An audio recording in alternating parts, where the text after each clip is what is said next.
9. Hauptschmackkonferenz. Das Treffen der Söhne, Töchter und Enkelkinder der deutschen Veteranen, deutschen Amerikaner-Veteranen erschienen seid. Es sind einige Stammgäste gekommen, es sind mal wieder einige neue Gesichter dabei. Das freut uns recht herzlich. Wir sind ja heute nur etwa die Hälfte der ursprünglich der geplanten Teilnehmer für Freitag und Samstag und Sonntag. Wir hoffen, dass euch die Tour heute schon etwas gefahren hat. Ich möchte mich auch im Namen von Maren recht herzlich bedanken. Das ist also meine größte Stütze, die ich habe, hier für das zu organisieren. David, Sebastian und Sheila gehören auch dazu. Aber jemand, der dieses Jahr besonders viel Einsatz gezeigt hat, das ist Gerard und Kate. Sie haben also den Tag morgen, den wir morgen machen werden, komplett vorbereitet. Dafür möchte ich mal heute Abend ein recht herzliches Dankeschön sagen.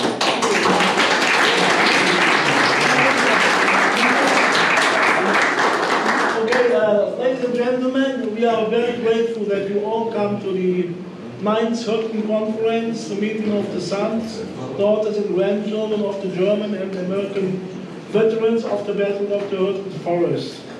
We are so grateful that you followed all the invitation, and we are so glad that we have so many newcomers this year, but we are also grateful that our guests who came many times here are with us this year. Tonight we are only half of the people who are coming the next 2 days. We will be between 60 and 65 on Friday and on Saturday.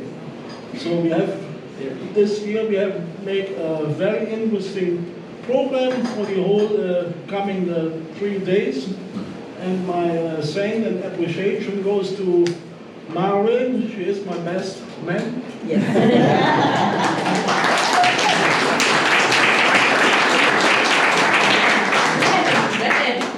Also many thanks to David, to Sebastian, and to my wife Sheila.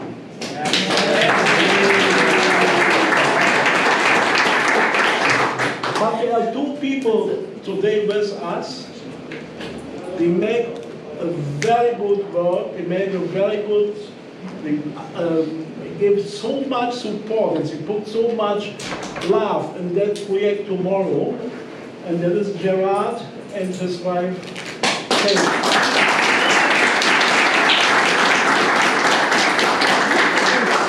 And I think without both, it would perhaps not possible that we will have such an interesting tour program tomorrow. Many, many thanks. We are very grateful that you are with us.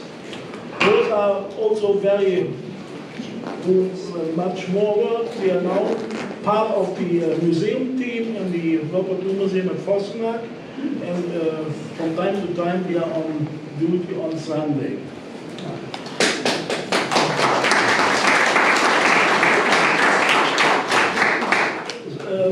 We start now with a PowerPoint presentation so that we have a little insight what we will have, what we will do tomorrow. And for tonight we have David Miles, who will show the presentation dedicated to his father, who was in the 12th Infantry Regiment, and Steve Kano, dedicated to his father's cousin, Guido Kano, who was in the 8th Regiment, and Gerard, he won't show you the presentation for the 22nd Infantry Regiment.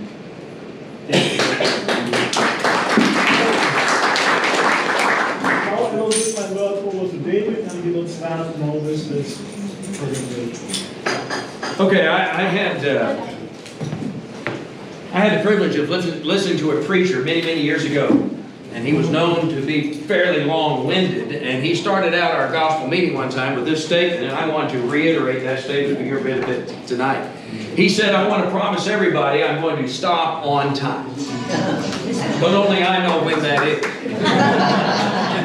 No, our host Albert said he wanted it to be no more than an hour and a half, so about an hour and a half. Oh, you meant all of us together an hour and a half. No, that's what we plan to do. But in deference to our wonderful hosts and to those who have been trying to speak English for us and doing a wonderful job, and I know that's a difficult thing, here's how I'm going to start. Ich heiße David Miles und ich bin Amerikaner und ich spreche nicht gut Deutsch. Translate. Mein Vater war ein amerikanischer Soldat in der Hurtgenwald während des Weltkrieges. Er war in der 4. Division im 12. Regiment in Funke.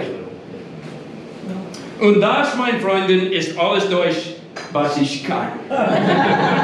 So now I'm switching to American English, Alabama style, and all y'all just gonna have to figure it out best you can.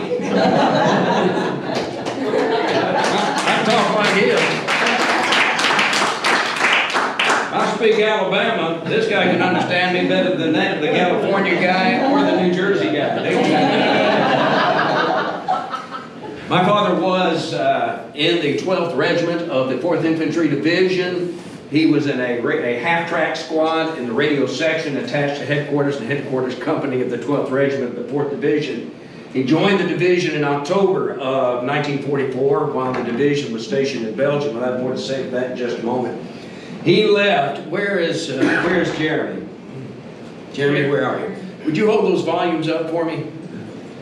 Dad was a very meticulous record keeper, and he kept copious notes as he went through the war. And after the war, he put together a 2-volume memoir of his experiences. Obviously, that is a priceless thing in our family, and me and my brother and my sister and now my grandchildren have gone through that a million times. And countless times, folks who have looked at that said, David, why don't you get this thing published? And so finally, over the past 2 years, I've been working on getting that done. It is now in the hands of Bob Babcock. Some of you may be familiar with Bob. He is the he's the president of the National 4th Infantry Division Historical Association. He also runs a small publishing company called Deeds Publishing. And thanks to the encouragement largely of Jared Frederick over there, many thanks to you, Jared, urged me to get this done, urged Bob to let me do it, and so that's come together. Bob unfortunately had a heart attack, or had to have open heart surgery in January, and he's just now recovering, and so my first draft is in his hands. It's going to be the end of the year before that's out. And, you know, every speaker also is a shill. So if anybody might be interested in that final document that will publish my dad's memoirs, plus I've tried to fill in some of the gaps. Dad said we never knew the big picture, we just knew what was around our half track.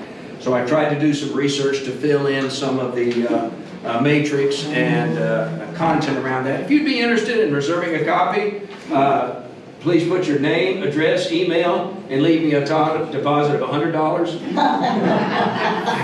And then you'll next find me in Costa Rica.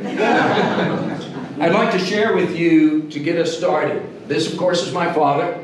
That was taken in Belgium as he awaited assignment. That was while he was in the 3rd Infantry Replacement Depot between Verviers and Liège. It's a huge depot, and that's where he was awaiting. That's who he was. This is what he did. He was a walkie-talkie guy. Of course, that's from his album. That's his patch, and that is his 12th Regiment badge. I'd like to share with you what I wrote in introduction to the book that I hope to get published. On December 8th, 1941, hundreds of thousands of the flower of American youth flooded armed forces recruiting offices across the United States to volunteer to become soldiers, sailors, and Marines. The malevolent forces of tyranny and subjugation, driven by twisted ideologies of ultranaturalism, hatred, and conquest, had attacked the nation from both east and west. And that attack shook from its slumbers a heretofore disinterested and comfortably isolated country and transformed it into an implacable, expansive, and enraged force that would not stop until it had ground its arrogant foes into the dust. Over the next 4 years, 16 million American men and women answered their country's call and marched or sailed into the bloody maw of a catastrophic world war. Over 1 million would become casualties, including nearly 300,000 killed in action, consecrating with their blood the soil of countries most of them had hardly known existed. One of those 16 million was my father, Ralph Jacob Miles, Sr., one of 7 children born to a hard-working, hard-drinking South Georgia sharecropper, Daniel Dozier Miles, and his long-suffering wife, Mary Janie Rushing Miles, in 1921. Like most of his generation, Ralph had little in the way of money, but much in the way of mental and physical toughness forged in the twin crucibles of grinding poverty and world war.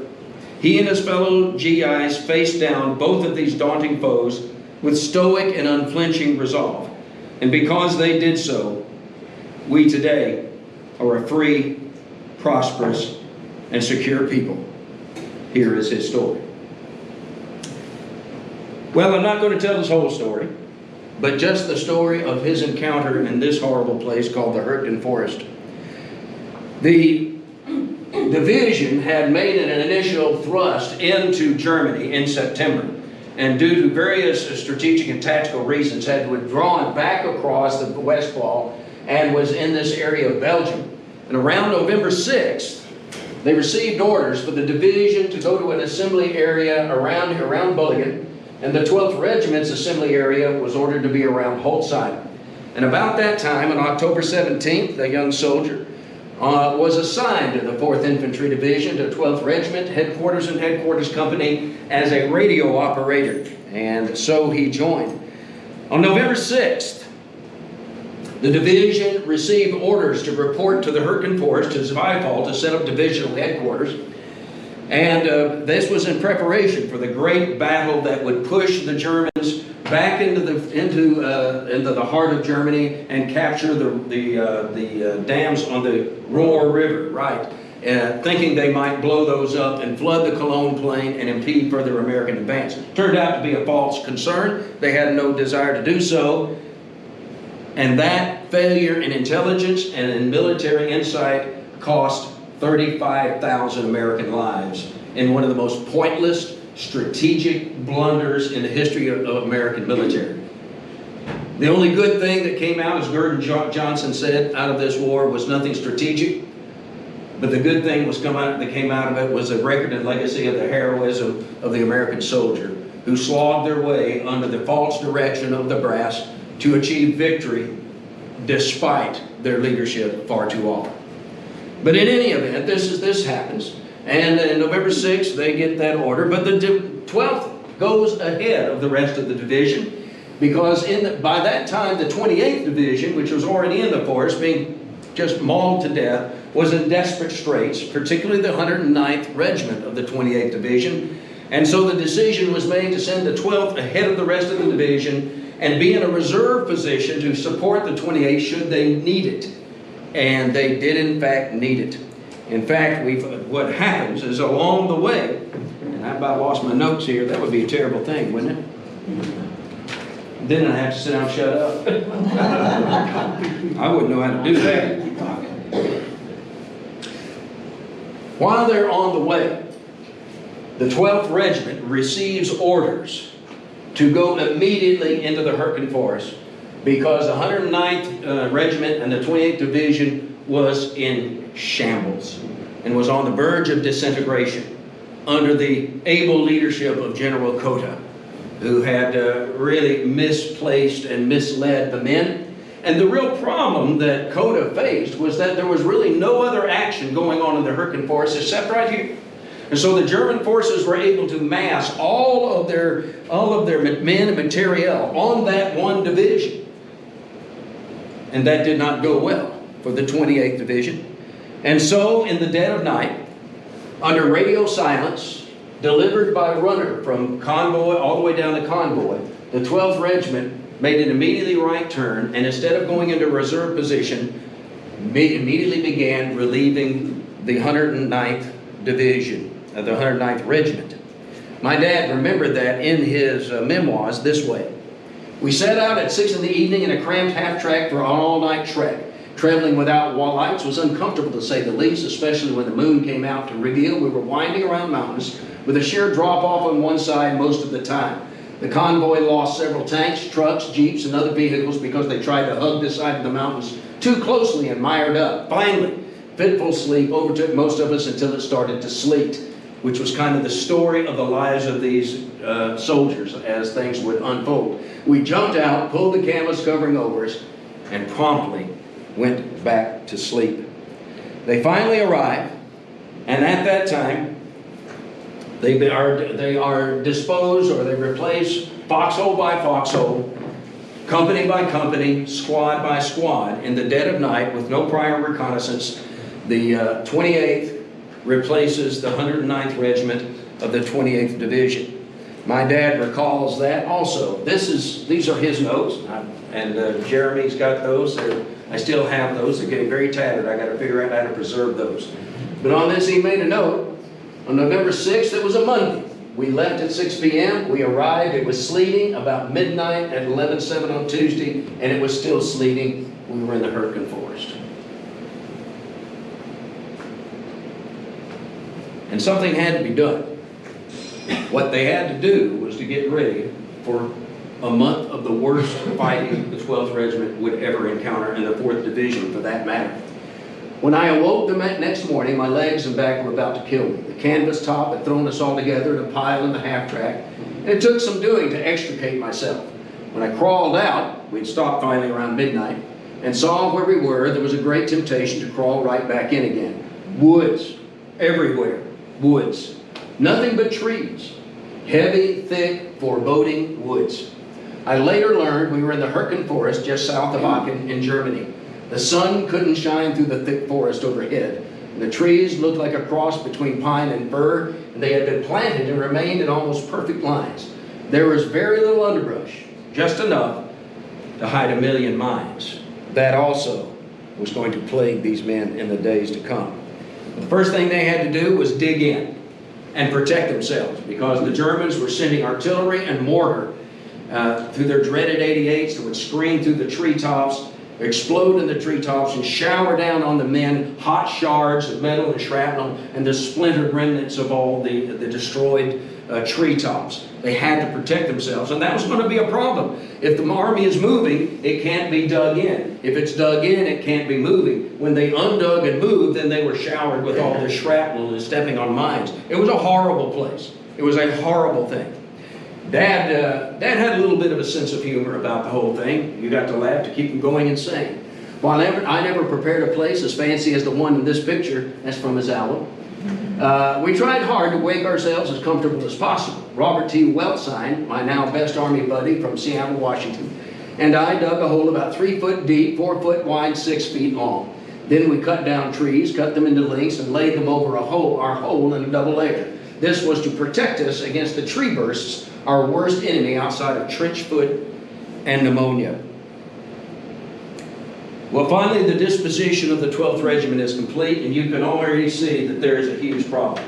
I am not a military strategist like some of these men are, but I see problems here, don't you? You are facing a massed enemy, and military strategy says you face a mass enemy with what? Massed forces. Instead, Coda ordered the forces completely scattered. You got a few companies over here, 1st Battalion over here, 2nd Battalion, 3rd Battalion, and in the middle of them all is a German salient filled with a battalion of Germans, and this is a heavily fortified area, and the problem of supply and communication is huge. This is a very hilly area, lots of mountains and valleys. They can't use tanks, they can't use any kind of armored support. They're largely out of communication from each other. Hill 35 is a key point because they could send supplies and do evac by vehicle up to that point. After that, they had to use fire breaks by hand, and these were always under intense enemy artillery and mortar fire. So no matter where they were or where they went, they were under constant fire. And as I said, this was not a good way. 12th Regiment Command Post, where my father is over here in the Raffelsbrunn area. But they got it done, and they got it done under horrific circumstances, and even General Barton commended the 12th Regiment for what they did, observing that seldom in the entire annals of military history does there appear a troop movement that equals this performance by the 12th Infantry. Only well-trained and well-disciplined men with excellent leadership could have accomplished this feat. And that's interesting. That's exactly right. The regimental colonel at that time was a fellow named Colonel Luckett. And he did everything he could to make things right. But if you're in the military, you don't make your own decisions, you do what the top guy says. And right now, they were attached to the 28th Division, not to the 4th Division. They weren't under Tubby Barton. They were under General Lakota, and despite Colonel Luckett's efforts, the way he was ordered and the orders he was given by Coda ended up not doing things well at all. Well, combat opens for the 12th Regiment. Remember, the rest of the division is not in the Hurtgen yet. They're still going to a reserve position, waiting, going into the Hurtgen, but the 12th is there. And combat operations for the 12th begin on the 8th of November. And what was it like on the 8th of November? Dad says it was a Wednesday when combat opened, and it rained and snowed all day and all night, and also all day the next night. It was miserable, miserable combat conditions. I don't know how any of them did it. Well, here we start combat on November 8th. The critical issue is to clear this salient out. I can see that, you can see that. Apparently General Coda could see it, but he didn't attract it very hard. The hardest fighting of the regiment would happen on this day. There were all kinds of natural obstacles, plus the Germans strung concertina wire from tree to tree, would nail it to the trees, string it with booby traps, strobe it with mines, and constantly raining mortar and 88 artillery fire on the men. It was a nightmarish situation. All right, the idea here was for Company A. Company A had a couple of platoons here in support, 2 whole platoons. One platoon was down here guarding some crossroads at the tip of the salient. B and C were to attack from this side, and then E and F, or well, let me catch up with myself. But they quickly, after only 45 minutes, they ran into severe opposition. They ran into a horrific artillery barrage, plus they were taking fire both from the front and from both flanks. And as a consequence, things did not go well, and they had to dig in right along the edge of that salient. And that is going to be pretty much the story as things go on, with one failed piecemeal. You see, none of these are in back combat. You see that? He's going to send 2 companies against a battalion of Germans that are well dug in a highly fortified position along this draw of the Weisse River. Why aren't these doing? I'm not a general, but maybe I should be. I don't know the politics well enough. Amen, military men? I know the politics well enough. All right, let's go on to November 9. November 9, we're going to try to, we're going to send B and C, we're going to send them into reserve down here. And then we're going to send Company K across the Gurmiter River, which is now Highway 399, connecting Gurmiter, Hurtgen, Kleinhau, Grossau, all the way up to Gay. And they're going to send at 11 a.m. Company K. Problem is, Company I was up here, separated by Bildsau. That was a really excellent disposition of your forces, wasn't it? Let's put one company here, the other company's the other side of a minefield. Well, Company I comes down here, and L, well, what do? Now we got a hole. Well, we just sent a platoon, one platoon of L, to take the place of a whole company. Sound good to you? Doesn't sound good to me. Well, anyway, Company K makes a thrust across the road. They're followed about 3 hours later by Company I. And they are immediately met by all the concertina wire, minefields, incredible artillery barrage. Remember, the Germans have only one concern in the whole Hurtgen force, and that's the 12th Regiment. They aren't fighting any other Allied forces anywhere else in the forest. So everything is sent down here. Company K eventually digs in. Company I does some adjustments so it can cover the flank of Company K. Well, if you think that a mess, wait till November 10th. Things get even worse under the able leadership of General Coda. On this particular day, we're going to have more piecemeal assaults by scattered units with poor supply, poor evacuation lines, and poor lines of communication. And the field orders that came down from General Coda were called Field Orders 27, which ordered more piecemeal attacks. General Lockett protested vigorously, argued. And when a colonel argues with a general, who wins? General. You know he does. He said his direct order was, you are to proceed at all costs. Those costs proved to be very, very high. And so, we have 3 separate attacks that are going to happen, with mutual support impossible, no reserves, no flank support. Company A is sent, the company of A, the platoon of A that was here is sent around. There's no way to get across this way. They go right around here, and they're going to provide support, supposedly, for the piecemeal attacks that will come here. And the attack commences. Company I and Company K are ordered to start this attack again, and it's going to meet the same result. Also, about the same time, they bring B and C out of reserve, and they're to attack again against the west part of the salient. And E and F, their job is to attack this way and try to pinch the salient off. However, it just doesn't go that way. These are met with minefields, tremendous artillery barrages, and not only that, they're met with, the Germans launch an attack directly on the L Company platoons from that side, and then the Germans launch another one from the west, and you can see that turned out really well. And at the end of the day, well, we haven't got to the end of the day, these folks run into the heaviest artillery barrage ever experienced in the history of the 12th Regiment. Now that's saying a lot. We've gone from Normandy all the way to here. And this was the worst artillery barrage the 12th Regiment had ever encountered. And so you know that's not going to go well for those guys. And what we end up with is a pocket of Germans right here, right in the middle of all of these separated companies. That's what happens when you scatter your forces. Amen? And that's exactly what happens. All right. Sometime during this, Dad wrote of several experiences he had. He doesn't pinpoint when exactly in the fighting they happened. My dad wrote more in his memoirs about the Hurtgen Forest than he did the Battle of the Bulge. That's the impression it made on him. Much, much more about the Hurtgen. Being the newest guy in the outfit, the first to call for a volunteer, and he said that's an Army word, not at all like Webster's, to go to the front for a substitute duty had my name on it. I had to untangle my blankets and things from those of Weltsing to Walters. Remember, they're down in this pit. And board a Jeep, take off in the night. The Jeep driver stopped on the side of the mountain, and I said I'd find the company around the side of the mountain, but that he wasn't going any further. There was nothing for me to do but stumble all around there, which I did, frozen more with fear than the cold. Now I know where I get that from. Yes, I would have been scared. I found half the company hovering inside a captured Heine pillbox. Forgive the slang. It's World War II. It's an enemy situation. Taking turns getting warm, the rest holding the fort outside. There was no room for me inside, so the SR-300 kept me company outside.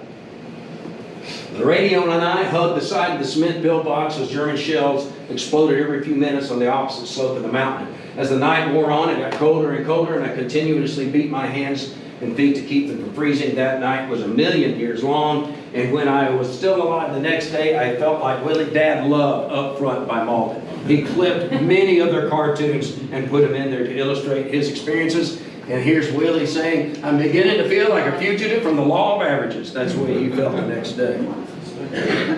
Talking to Albert, we've been trying to pinpoint exactly where that bunker may have been. We've got some possibilities. Right here is where here's Rafflesbrand, where Dad's regimental command post was. Here is that salient right along the Weisse Bay, right in here. And possibly as these bunkers right along the Weisse Bay may have been where Dad went and spent a very, very long night. And that's just a blow up of the same thing. All right, we come to 11 November. Look at me flip pages, aren't y'all glad? Luckett tries to consolidate his command. He tries to pull things together like a good commander. And he sends B and C out of here and down into reserve. They're replaced on that side by the 4th Recon. And then he decides he's going to send C Company around here to provide some help for these platoons as well. A Company is sent over here, and it finally makes contact with E, and that's why I've got A over here as well. Although they do run into a lot of minefields, it's a very difficult situation for them to get through. Meantime, he says, IMK, get out of there. We're tired of doing that. We're not going to keep beating our head against the same brick wall. So he withdraws IMK, and they are under horrific artillery fire the whole time they're withdrawing. The Germans reoccupy their position along Highway 399. K comes over here, I comes up here, and takes its position north of the Ville de Sal. Meantime, Company C and others right in here are taking a more pounding from the artillery, and the Germans are attacking from every side. Why can the Germans attack from every side? Well, not only that, there wasn't anywhere else for them. The only place the Germans had to send soldiers was right here. So they did. Yes, sir?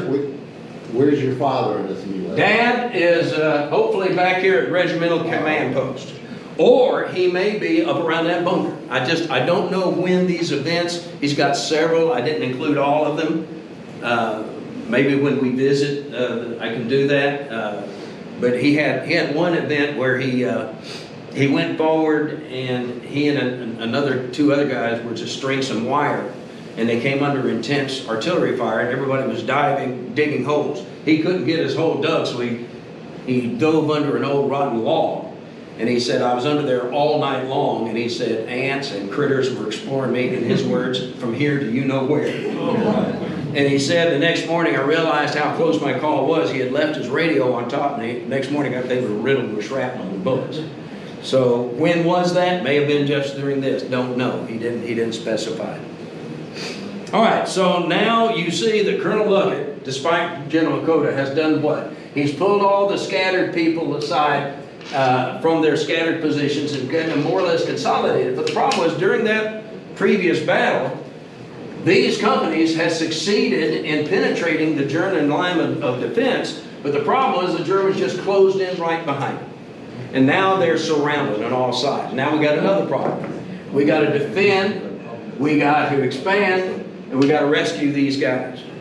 So he sends Company C and A up there, and sure enough, C and A break through, and they get right through there, and guess what the Germans do when A and C get up to there? They filed in right behind, and so now we got this problem, and they're being under artillery the whole time, but now we got 4 companies trapped over there. Isn't this going well for the 12th? Aren't you glad the 8th and 22nd was still outside? Okay. Thank goodness, the Germans had not filled in this little hole that L had punched through, Company L. So when they found that out, with L in the lead, he got all these guys back out. I think that's pretty good leadership by Colonel Luckett, don't you? So now he's got them all in line. We're all consolidated. Got K, he brings E, F, and G. Now we got some reserve support. We got things going pretty well. And Colonel Luckett said this about all of that battle that he had to do under those circumstances. He said, throughout the period of time, the 12th attached 28th in this area, the regiment was constantly being ordered to do too much. 3 battalions were being ordered to fight in 3 different directions toward entirely different objectives. The enemy was here overlooking our every move and shooting from every direction. And as there was no great offensive along the whole line, the enemy could concentrate his artillery and mortars on us, and also could use reserves against us, and artillery was coming in from every direction except the southwest. Artillery came from the Bosenat region. And then comes Operation Queen. We'll go through this very, very quickly. These are Dad's notes. You can see he was very meticulous. And he still, to the day I died, he printed that clearly. I do not. These are his notes. And right here he notes on October 16th, the start of Operation Queen, which was the coordinated attack of all 4 divisions through the forest. He says it happened on Thursday. Attack launched 11 o'clock, and it was a clear day. That's pretty important. They hadn't had any clear days so far, but he noted on that day it was clear. Their mission now is to protect the southern flank of the 4th Division and advance with them on Gay. I hope I'm right on this. Got too many experts in here. You guys tell me if I'm wrong. No, don't tell me if I'm wrong. Right now I'm feeling very expert about this whole thing. 9th Division is the northernmost division. On their southern flank was the 1st Division. On the 1st Division's southern flank was the 8th Regiment, and then the 22nd Regiment in the 2nd, and then the 12th Regiment was to cover the flank. What was left of the 12th Regiment, they were pretty shredded by now. They did get some reinforcements. My dad, these are where he is as far as command posts. But this is the 12th Regiment, and the 8th Division is down here assaulting through Hurtgen and Germeter. Dad, in his album, calls the 8th Division our companion outfit.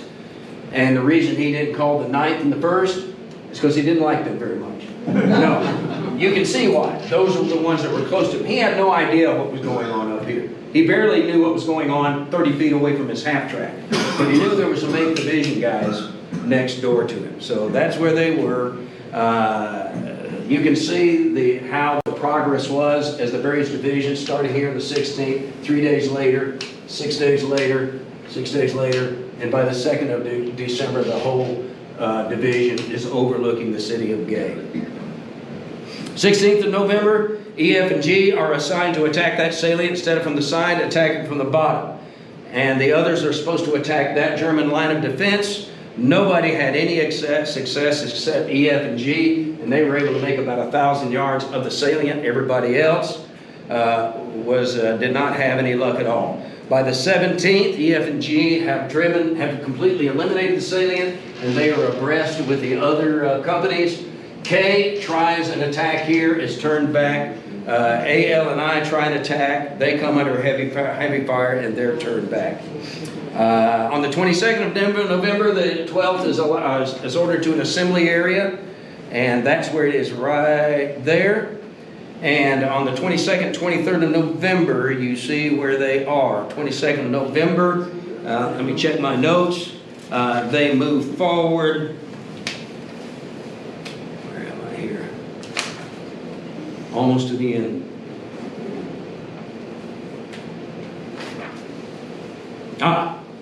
2nd Battalion is ordered to go forward and take some high ground and cut off the roads leading into Hurtgen, and so they achieved that. By 2 p.m. they come under heavy artillery fire, losing both their captain and one of his 2 subordinates. Meanwhile, the other 2 regiments, or the other battalions, get Turkey Day because they're staying back here, and they get Thanksgiving turkeys. Meanwhile, the other companies are fighting on Thanksgiving Day. Just to show you where you asked where my father was, this kind of shows where he was. From the 7th to the 22nd of November, the headquarters was here. Now, he wasn't in the headquarters building, he was in a half track, but attached to headquarters, he was constantly going forward. As the front moved forward, he moved forward with them, and by the time the battle came to an end, he's 2 miles south of Schevenhütte, right on the edge of a lake that wasn't in existence then.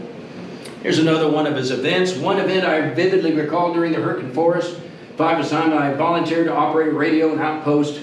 That's the story I just told you, so I'm going to tell you that again. He said, but with my portable radio on top of a tree, I could make contact with the rear. But heavy mortar fire kept me pinned down under the tree. I dug out a shallow hole with a million spiteful bugs, explored my anatomy from here to there, you know where, and right by that story he put this. Me future is settled, Willie. I'm going to be a professor on types of European soil. And that's what he said. It was better inside than out. When I discovered the next morning when I reached in my case of rations only to find a riddle with shell fragments. The location became too hot, so we were evacuated after 2 days. Sergeant Woodrow Bledsoe of Altoona, Georgia was the first to try to rescue us, but he got a direct mortar on his head. And in his memoirs, he says, to this day, I don't know whether he made it. I did tremendous amount of research, and I'm very pleased to say he did make it. And as you can see, he was rewarded for that heroic act. So, Pop, rest easy. The man who tried to rescue you, he lived. He got a Silver Star, Bronze Star, and maybe as a direct result of trying to rescue my father, got a Purple Heart. That's kind of a nice ending to that story, isn't it? I thought so.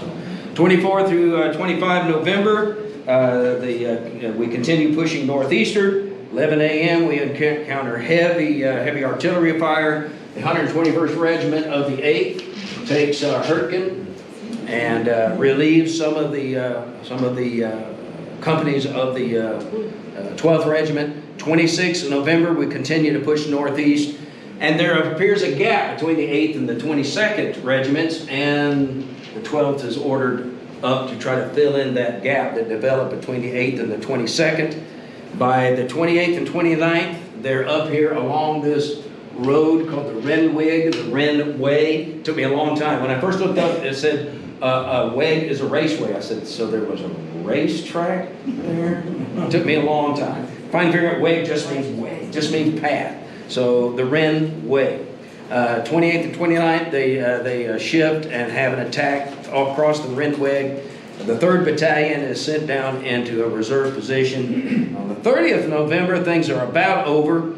They push right to the edge of the forest. There is the city of Gay, which was the strategic objective of the 4th Division by this time. And in fact, they were poised to attack the city of Gay, but they received word said, no, you stay right where you are. You're about to be relieved.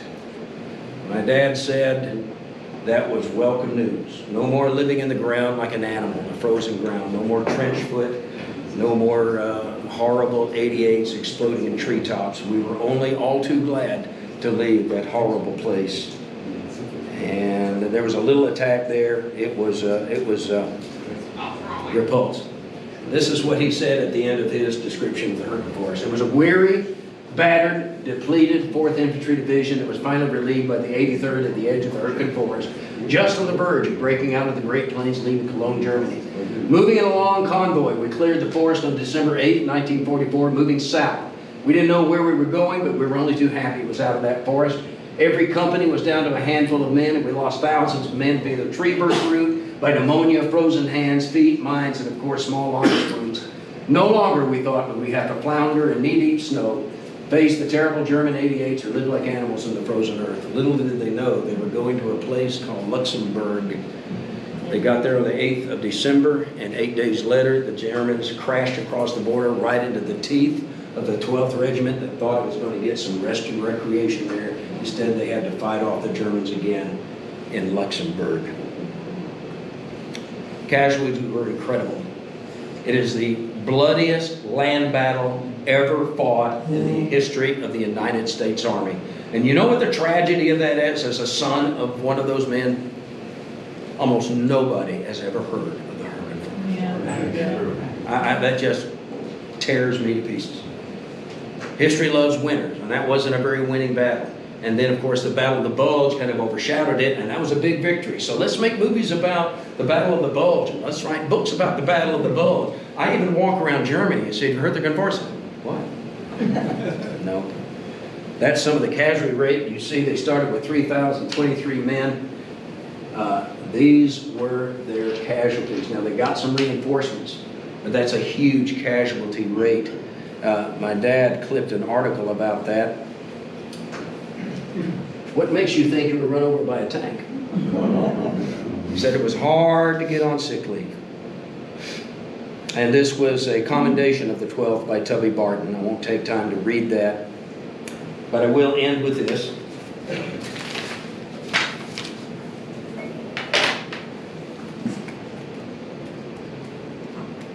A little epilogue at the end of my book, and the epilogue is called Building a Nation. A quote from Tom Brokaw: they married in record numbers and gave birth to another distinctive generation, the baby boomers. They stayed true to their values of personal responsibility, duty, honor, and faith. To that, I add this. Their duty done and done well, the greatest generation returned home from war and immediately set about building the greatest nation. They did so with the same dogged determination, indomitable spirit, and humble attitude that had carried them to victory in war. Some of them, as when they wore army green, did spectacular things once they donned civilian clothes, but most did countless ordinary things, got jobs, worked hard, loved their families, and generally went about their business as loyal and productive citizens of the country they had defended at the risk of their lives. On the pages that follow, we take a glimpse at the pre- and post-war stories of some of these humble heroes who had jounced along in a radio half-track across the muddy fields of Europe, dodging bullets and bombs, faithfully doing their little part in the big picture of what has been called the Good War. Ralph knew each of these men intimately, trusted them totally, and formed within the kind of bond that can only be forged in the hot crucible of combat. Like Ralph, they all now sleep quietly in cemeteries from Washington to Georgia and from Michigan to Alabama. But if we listen carefully, very carefully, we can still hear their message. We hear it in the mournful sound of the trumpet echoing out taps.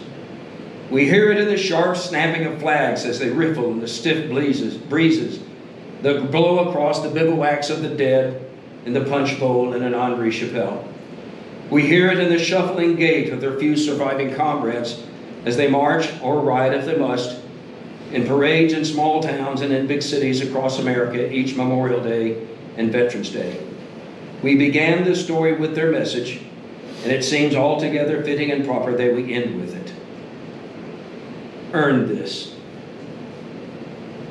Thank you.